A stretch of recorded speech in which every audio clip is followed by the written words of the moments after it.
पुणे जिल्ह्यात निम्म्यापेक्षा जास्त ठिकाणी राष्ट्रवादी काँग्रेस आणि काँग्रेसची सत्ता होती, त्यामुळे ही निवडणूक त्यांच्यासाठी अस्तित्वाची लढाई होती। दुसऱ्या बाजूला पहिल्या टप्प्यातील यशाची परंपरा कायम ठेवण्यासाठी भाजपने आपली प्रतिष्ठा पणाला लावली होती।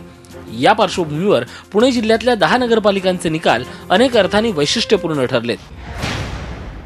पुणे जिल्ह्यामध्ये सर्वाधिक उत्सुकता होती ती बारामती नगर परिषदेची। बारामतीमध्ये भाजप आघाडीनं राष्ट्रवादी काँग्रेसला चांगलाच घाम फोडला।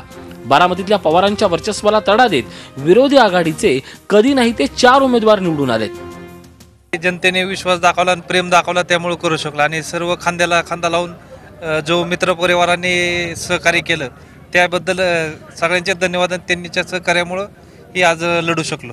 बारामतीची जनता इथली जी काही एकाधिकारशाहीची सत्ता होती त्या सत्तेला बारामतीतली जनता कंटाळलेली होती आणि म्हणून ह्या ठिकाणी जे काही हे 4 नगरसेवक निवडून आलेले आहेत हे जनतेमधले नगरसेवक आहेत। इंदापूर नगर परिषदेत हर्षवर्धन पाटलांची प्रतिष्ठा पणाला लागली होती। राष्ट्रवादी काँग्रेसनं त्यांना जेरीस आणलं होतं। या ठिकाणी काँग्रेसला काठावरचं का होईना यश मिळाल्यानं पाटलांची पाटीलकी वाचली आहे। इंदापूर प्रमाणेच सासवडमध्ये काँग्रेसला सत्ता राखण्यात यश आलंय।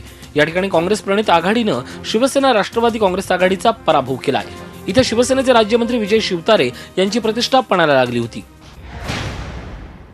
जेजुरीमध्ये देखील काँग्रेसनं सत्तांतर घडवून आणलं। या ठिकाणी असलेली राष्ट्रवादी काँग्रेसची 3 दशकांची सत्ता काँग्रेसनं काबीज केली आहे। या ठिकाणी राष्ट्रवादीचे दिलीप दादा बारभाई यांची प्रतिष्ठा पणाला लागली होती। जुन्नर आणि दौंडमध्ये नगरसेवकांचं बहुमत एका पक्षाला आणि नगराध्यक्ष दुसऱ्या पक्षाला अशी स्थिती आहे। जुन्नरमध्ये राष्ट्रवादीनं आपलं वर्चस्व राखलं असलं तरी नगराध्यक्ष सेनेचा झालाय, तर दौंडमध्ये शिवसेना आणि राष्ट्रवादी यांच्या आघाडीला जास्त जागा मिळाल्या। मात्र नगराध्यक्षपद नागरिक हित संरक्षण मंडळाकडे गेलं। दौंडमध्ये देखील सासवड प्रमाणे राष्ट्रवादी आणि शिवसेना एकत्र लढले। तळेगाव आणि लोणावळ्यात भाजपनं राष्ट्रवादीचं वर्चस्व संपुष्टात आणलंय। तळेगावात भाजप आघाडीला तर लोणावळ्यात भाजपला घवघवीत यश मिळालंय। आज आम्ही आणि आमचे मित्र पक्ष मिळून 55 जागांवर गेलेलो आहोत। मागच्या निवडणुकीत एकाही ठिकाणी भारतीय जनता पार्टीचा नगराध्यक्ष नव्हता। आता लोणावळा, तळेगाव आणि आळंदी या 3 ठिकाणी भारतीय जनता पार्टीचे नगराध्यक्ष निवडून आले। शिरूरमध्ये मात्र स्वबळावर लढणाऱ्या भाजपला पराभवाला सामोरं जावं लागलं। या ठिकाणी राष्ट्रवादी काँग्रेस प्रणित शहर विकास आघाडीनं सत्ता राखली आहे। यामुळे भाजपचे स्थानिक आमदार असलेल्या बाबूराव पाचारणे यांच्या प्रतिष्ठेला तडा गेलाय। शिरूर जनतेचे खूप खूप आभारी आहे। गेली 10 वर्षे मला त्यांनी सेवा करण्याची आणि काही थोडंफार काम करण्याची संधी दिली आणि माझ्यावर मोठा विश्वास दाखवून आज पण मला 3री टर्ममध्ये त्यांनी तितक्याच भरघोस अशा मताने आणि त्यांचा आशीर्वाद याच्यामुळेच आपण खरं आघाडीची पूर्ण सत्ता आपण आणू शकलो।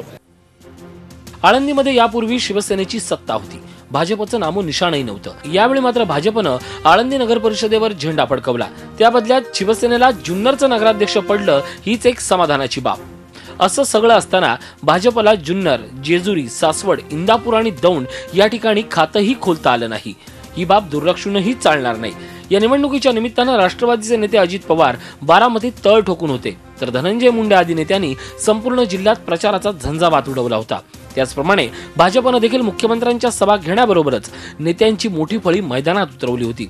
या पक्षांनी जिल्ह्यातील नगर परिषदेची निवडणूक इतकी मनावर घेण्याचं कारण स्पष्ट आहे। लवकरच महानगरपालिका आणि जिल्हा परिषद, पंचायत समितीच्या निवडणुका होऊ घातल्या आहेत। सगळ्याच दृष्टिकोनातून त्या निवडणुका महत्त्वाच्या आहेत। स्वाभाविकपणे नगर परिषद निवडणुकांच्या निकालाचा परिणाम अगदी निवडणुकांवरच संभवणार आहे। Bureau report, Zee media. Zee 24 तास रहा एक पाऊल पुढे।